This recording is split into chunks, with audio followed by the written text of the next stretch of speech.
โอเคก่อนสิออกด่านไทยเขามาซื้อข้าวจีอยู่ห้านปลอดภาษีดาวเฮืองอยู่แคมป์ด่านเด้อเบื้องขวามือตอนเขาสิเข้าด่านปั๊บ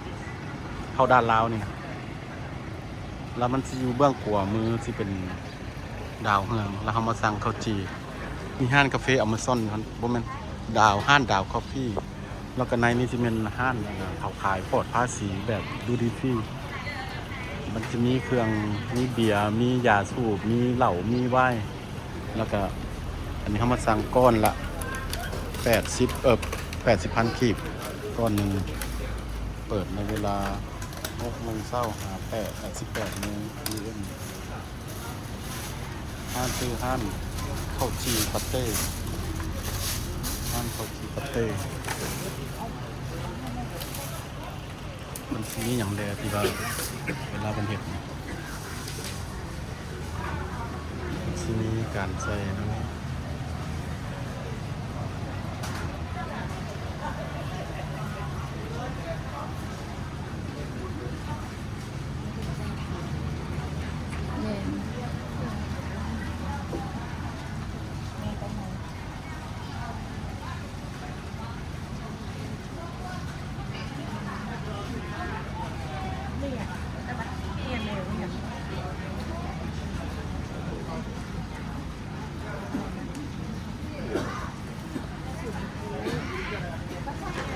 ก้อนละ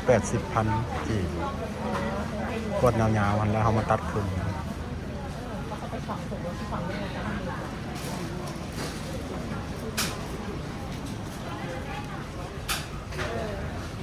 เอามาเบิ่งทางในหน่อยหนึงทางในก็จะมีการไปคาเฟ่ดูดีฟรีปลอดภาษีนี่เราXO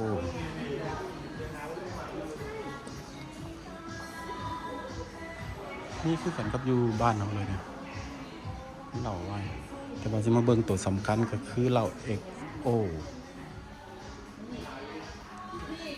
Hennessy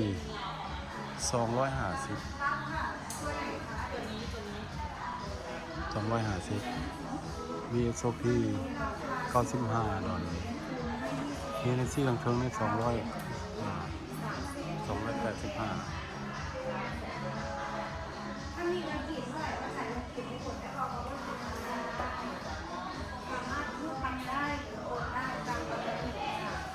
ราคาตรงนี้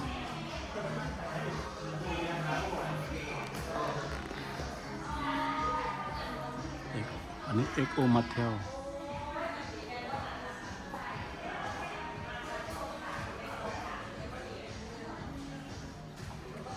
เบิ่งเอานะราคาตัวนี้ตัวนี้ Johnny Walker ตัวนี้ Black Label 30 ดอลลาร์ Black Label 30 ดอลลาร์ปลอดภาษีไม่ได้จ่ายภาษีเลยแล้วก็แมวดาวลูเลโบน้องอันนี้ราคาเท่าไหร่ตัวบู5,500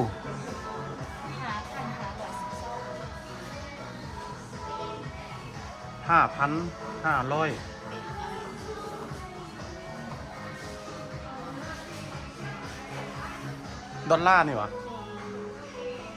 เอ้ามันบลูเลโบซื้อ5,512 เหรียญ12 ดอลลาร์โอ้มันเป็นขวดทางเนาะธรรมดามันเป็นซีนี่พี่อันเขาเคยกินมันแนวนี้โอ้อันนี้มีแต่180อันนี้มีแต่เท่านี้มันบ่เป็นลุยวะลิมิเต็ดโอ้มันเป็นลิมิเต็ดเนาะบ่เคยกินตัวได้คือมีแต่แนวนี้โอ้พี่บลูเลโวตัวนี้ตัวนั้นลิมิเต็ดส่วนเพราะมันแพง 5,500 เพราะว่ามู่บอกทายไปให้เบิ่งเพราะว่าเขาเจ้ามูลราคาแล้วเขาเจ้ามาซื้อโอเคขอบใจด้วยน้องขอบใจโอ้ลิมิเต็ด 5,500 แต่ว่าตัวบลูเลโวธรรมดา180 บ้านเฮา195แต่ว่านี้180กับ140เฉพาะเหล้า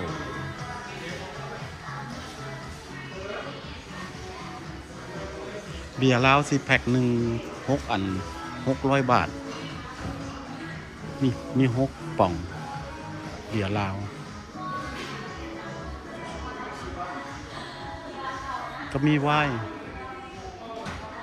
มีอย่างแต่ว่าเฮาเวลาจำกัดเนาะก็เลยบ่ได้ถ่ายเอาหลายมีแต่พอเป็นข้าวๆก็ไวน์แบบเฮาเคยกินเป็นกระตุกคันก็29 ดอล32 ดอลก็เจ้าไรเป็นเงินดอลได้อยู่นี่คือจังซี่สิแม่น150 บาทต่ออันนึงอัน6 แพ็คแล้วก็เบิดกล่องนี่สิ600 บาทมีไฮนิเกนแล้วก็มียาสูบ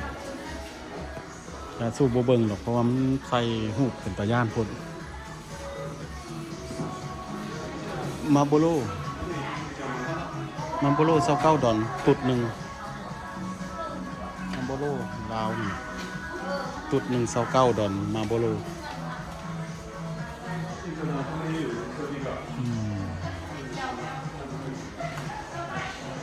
วันนี้28 ดอลก็เคยเห็นตัวนี้แคมโม22 ดอลแคมโม22 ดอลกันกับมาโบโลกัน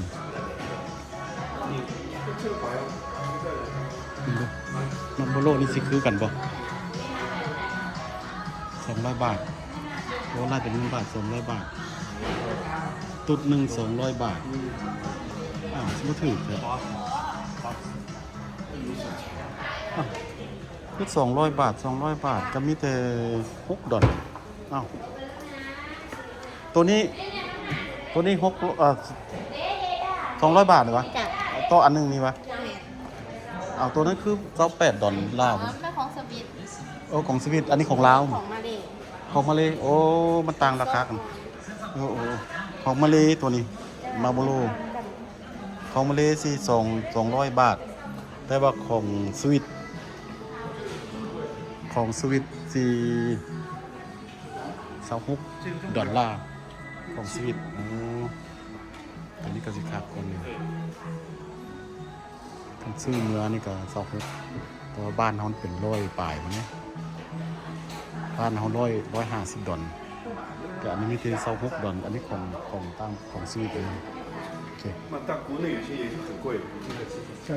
ก็ประมาณนี้เนาะเขาสิมาเอาข้าวจีนเอาสิครับไปบ้านประมาณนี้เนาะขอบใจ